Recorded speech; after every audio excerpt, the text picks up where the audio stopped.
Les rencontres Africa 2017 se sont ouvertes ce lundi dans la capitale politique ivoirienne. Ils sont plusieurs centaines de décideurs et chefs d'entreprise français, africains et ivoiriens qui prennent part à cette réunion afin de tisser de nouvelles relations d'affaires. Le président de la République Alassane Ouattara a reçu ce lundi le ministre français des Affaires étrangères Jean-Yves Le Drian. Les deux hommes ont échangé sur la diplomatie économique ainsi que le volet sécuritaire en Côte d'Ivoire. Toujours dans cette édition, la 6e édition de la SOGECI Academy 2017 s'est achevée ce week-end par un dîner de gala au cours duquel plusieurs personnes ont reçu des distinctions. Vous êtes sur Business 24 Africa. Bonsoir et bienvenue à tous. Il se tient depuis ce lundi à Abidjan la 2e édition des rencontres Africa 2017 après Paris en 2016. Cette réunion se tient cette année simultanément en Côte d'Ivoire, en Tunisie et au Kenya.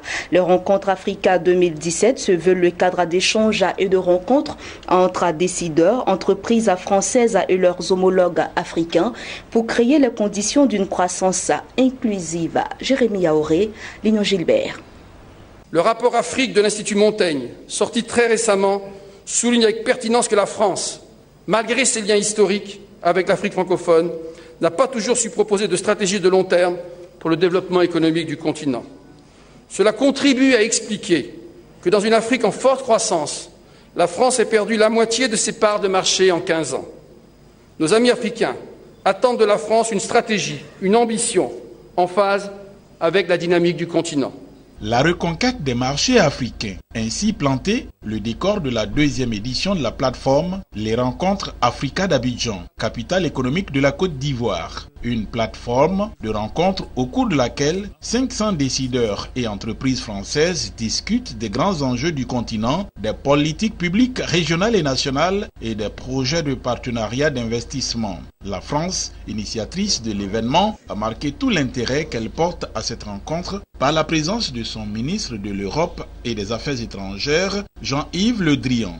Il y a des défis très importants qui sont devant nous dans notre partenariat. Le premier, vous le savez, c'est le défi sécuritaire. Nous devons relever ensemble, parce que sans sécurité, il n'y a pas de développement. Le deuxième défi que nous avons à relever ensemble, c'est le défi climatique. Et puis le troisième défi, sur lequel vous êtes mobilisés aujourd'hui, c'est le défi de la construction d'une croissance durable qui permet à la fois de prendre en considération les atouts, les opportunités, la croissance de l'Afrique. Pour relever tous ces défis, l'Afrique pourra compter sur le soutien de la France dont le président Emmanuel Macron veut impulser un nouveau dynamisme à ce qu'il appelle le nouveau partenariat entre la France et l'Afrique. C'est en tout cas tout l'espoir porté dans cette rencontre par le vice-président de la Côte d'Ivoire, Daniel Kablan-Duncan. Il nous paraît donc essentiel pour l'Afrique de s'appuyer sur le secteur privé, tant national qu'international, comme principal moteur de la croissance. Cela pourrait se faire à travers notamment des partenariats publics-privés, mais aussi des partenariats privés-privés novateurs. Dans un tel contexte, la France, qui entretient déjà de solides relations avec de nombreux pays africains, devrait y jouer un rôle déterminant. Nous encourageons donc les entreprises françaises à anticiper dès aujourd'hui et investir plus massivement en Afrique, ce vaste marché de 1,2 milliard de personnes. Les rencontres Africa 2017 ont été instituées en janvier 2017 à l'issue du sommet Afrique-France à Bamako. Après la première édition en 2016, les rencontres Africa 2017 se tiennent cette année simultanément dans 3 capitales africaines, Abidjan, Tunis et Nairobi, avec pour objectif de réunir plus de 4000 acteurs du secteur privé et public de la France et de l'Afrique.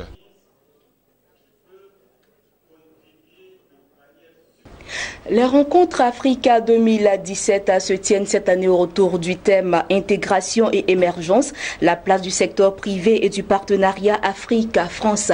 Des centaines de décideurs et chefs d'entreprise ivoiriens, africains et français sont à Abidjan pour envisager de nouvelles relations d'affaires. Ils se sont exprimés sur cette initiative au micro de nos reporters. Nous pensons qu'aujourd'hui, les temps sont favorables à la création, à la mise en place de partenariats entre les entreprises françaises et les hommes d'affaires et entrepreneurs africains et ivoiriens en particulier en ce qui nous concerne, pour créer ensemble des projets d'entreprise communes, pour établir des relations de vrais partenariats. Ce forum est extrêmement important pour nous et c'est pour cela que nous sommes impliqués et toutes nos entreprises effectivement ont été invitées, se sont inscrites. Et donc, pour nous, l'enjeu est important. Et nous, aujourd'hui, nous pensons qu'avec l'intervention des autorités, ce partenariat va prendre une autre allure. Et les Français ont été invités tout à l'heure par le vice-président, justement, à aller très vite pour ne pas demain avoir à regretter. On reste toujours dans le cadre de rencontres Africa où à côté des conférences et panels, la plateforme Les Rencontres Africa se veut une mise en relation directe entre chefs d'entreprise françaises et managers africains. Au cours de B2B, 500 décideurs privés et publics de l'Hexagone parlent à business avec leurs homologues du continent. L'ambiance était donc aux affaires au palais de congrès du Sofitel Hôtel Ivoire. Mon désir Nascimento, Odifini. Dans la grande salle du Palais des Congrès du Sofitel Hôtel Ivoire, on parle business. Catalogue, c'est un groupe qui date depuis 40 ans en Tunisie. Il est opérationnel dans 6 secteurs d'activité, l'automobile, l'industrie, l'agriculture, l'énergie, la promotion immobilière.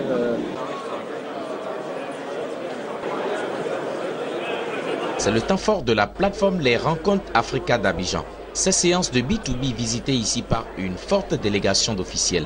Jean-Yves Le Drian, ministre français en charge de l'Europe et des Affaires étrangères, et Daniel Kablan-Duncan, vice-président de la République de Côte d'Ivoire, témoin de la mise en relation d'affaires entre entrepreneurs de la France et de l'Afrique.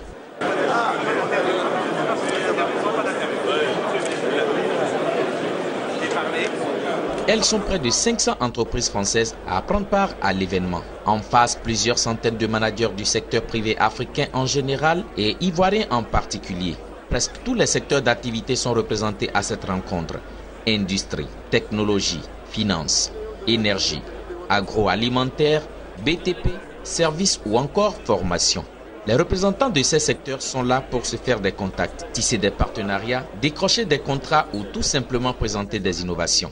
Complètement. Là, on cherche à développer notre activité en Côte d'Ivoire, donc s'implanter et apporter, on va dire, notre savoir au niveau technique, au niveau climatisation, ventilation et captation de gaz en milieu industriel. Nous présentons nos produits, nous présentons notre concept, notre vision de cette Afrique-là qui doit pouvoir innover, qui doit pouvoir mettre en place des services à valeur ajoutée et permettre effectivement que le quotidien des populations puisse donc changer. On parle beaucoup des capitaux qui sont nécessaires à l'Afrique. Il y a le capital technologique, industriel et en termes d'innovation. Mais si le capital humain n'est pas là, aucune forme de capital ne peut fructifier. Donc nous, on forme 7000 personnes par an. Une bonne part d'entre elles sont africains. Alors moi, je suis fondateur de Trustin. Chez Trustin, on accompagne le développement des entreprises étrangères sur le continent africain grâce à une communauté de plus de 10 000 intervenants dans 20 pays. La plateforme des rencontres Africa 2017 d'Abidjan va durer 48 heures. Les conclusions des travaux ainsi que les acquis des rencontres B2B vont servir à une meilleure préparation d'une autre rencontre d'envergure en Côte d'Ivoire, le sommet Europe-Afrique. Dans le cadre toujours de la coopération Nord-Sud, le ministre français de l'Europe et des Affaires étrangères, Jean-Yves Le Drian, a été reçu en audience ce lundi par le président ivoirien Alassane Ouattara. La visite axée sur la diplomatie économique a permis d'échanger sur des points touchant divers secteurs de l'économie de la Côte d'Ivoire ainsi que le domaine sécuritaire. Marie-Josée Kwasi, Sorochelina.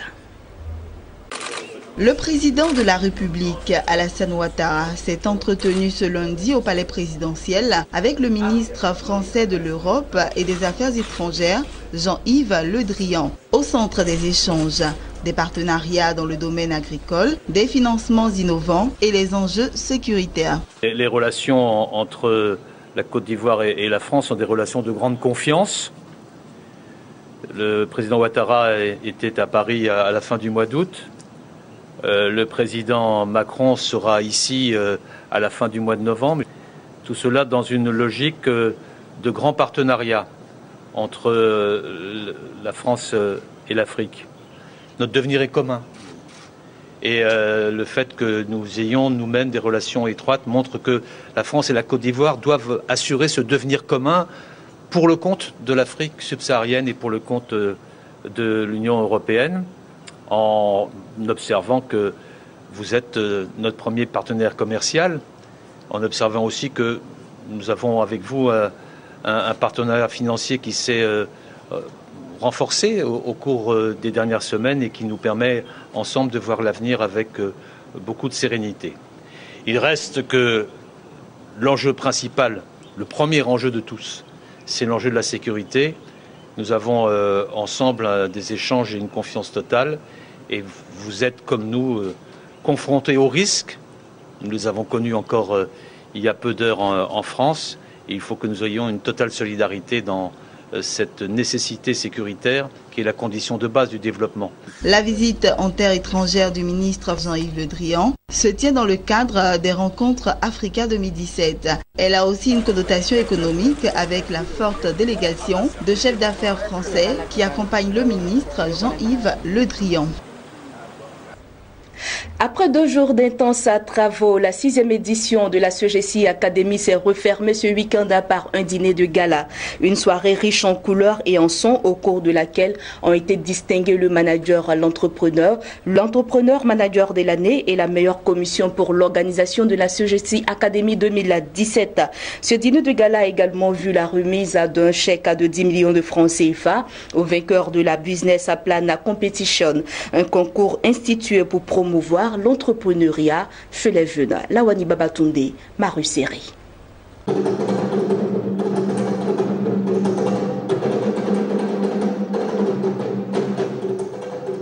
À cette nuit du 30 septembre, l'heure n'est pas au discours, mais plutôt à la réjouissance et à la fête. Ce dîner de gala de clôture de la 6e édition de la CEGESI Academy se veut faste et prestigieux. Après 2 jours d'intenses travaux autour du thème « Devenir un champion national », les invités privilégiés, tirés à 4 épingles, ont pris place autour des tables soigneusement dressées.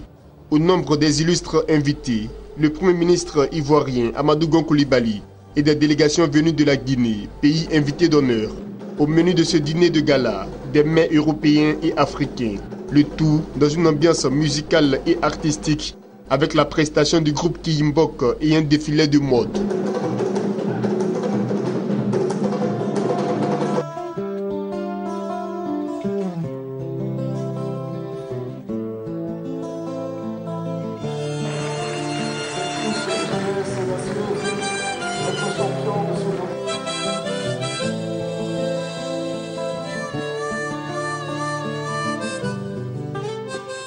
Félicitations pour ce prix du meilleur manager de l'année.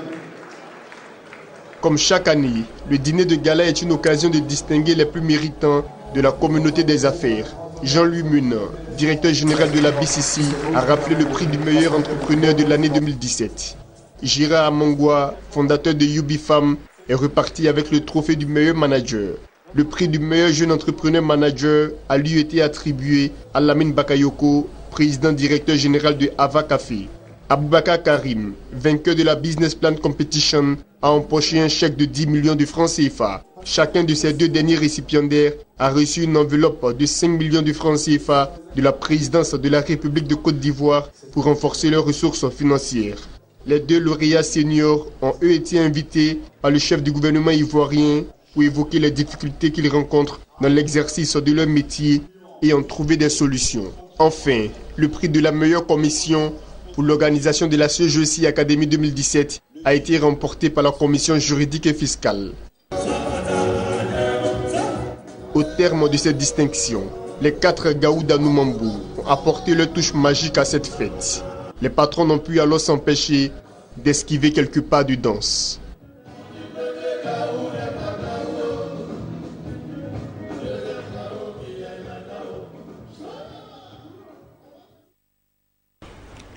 On poursuit ce journal. Désormais à San Pedro, c'est dans le sud-ouest de la Côte d'Ivoire. Le recouvrement des taxes municipales se fera de façon électronique et ce grâce à un nouveau système baptisé Net Collect Service. Une innovation qui surmonte les déperditions dans le recouvrement, selon le promoteur Sekongo Clocho et le maire de San Pedro, Nabo Clément. En mai dernier, le directeur général de BMI International Consulting Côte d'Ivoire, Sekongo Clocho, a présenté à l'hôtel Azalai à Abidjan Marcory Net Collect Services, un système de modernisation des collectes et de recouvrement des taxes, des redevances, des recettes des collectivités territoriales lors d'une conférence de presse organisée à cet effet. Pour Sekongo, ce projet de recensement des contribuables et d'assistance au recouvrement des taxes par voie électronique adossé à une plateforme avec interface web est né d'une nécessité d'apporter une solution idoine, efficace et pérenne à la problématique de la sécurité urbaine et du développement des communes. La commune de San Pedro n'a pas voulu rester en marge de ce projet qui vise à l'optimisation des ressources de la mairie par la réduction des déperditions. Pour elle, il s'agit à travers cet outil de maîtriser le potentiel économique de la commune par le recensement et l'identification exhaustive de l'assiette des contribuables et le suivi de leur migration. Désormais, les contribuables auront accès à tous les services que le numérique permet. Paiement des taxes, dépôt de recettes, retrait à des guichets, utilisation de leurs cartes pour faire toutes les opérations économiques.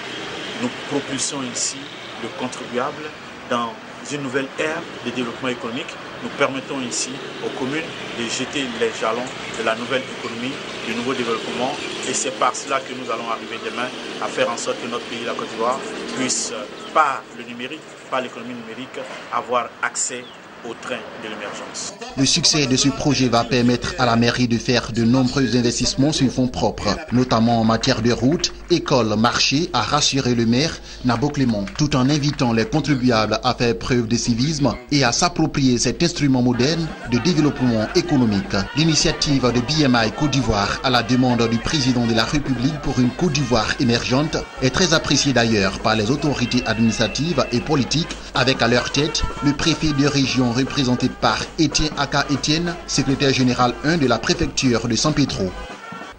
Voilà, ce reportage est signé Abel Kwao, commenté par Mondésira Nascimento Ojifini. Dans le reste de l'actualité, en bref, la Zambie prévoit de débuter la construction de 2 centrales électriques en 2018. La première de type thermique devrait produire 300 MW et sera implantée dans le sud du pays. Pour la seconde, il s'agit d'un barrage hydroélectrique d'une capacité de 250 MW qui devrait être installé dans le nord de la Zambie. Voilà, c'est la fin de cette édition. Je vous retrouve mardi 21h avec le même plaisir.